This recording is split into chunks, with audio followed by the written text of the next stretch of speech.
dun sa kabilang bahay. Dun kala Tita Mayra dahil ihahatid yung pancakes. Yan yung ate ko, nandun na siya. Nandun. Hindi mo nandun pa. May bibigay ko ako sa inyo. Gusto mo na? Ate na ka. Karin. Yan po. Oh, thank you. Kayo, meron na po. Meron na po kami. Oh, di ba?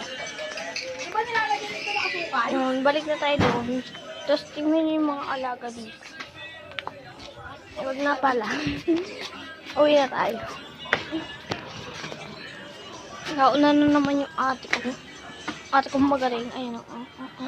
Nakita niyo yun? Pumasok na siya.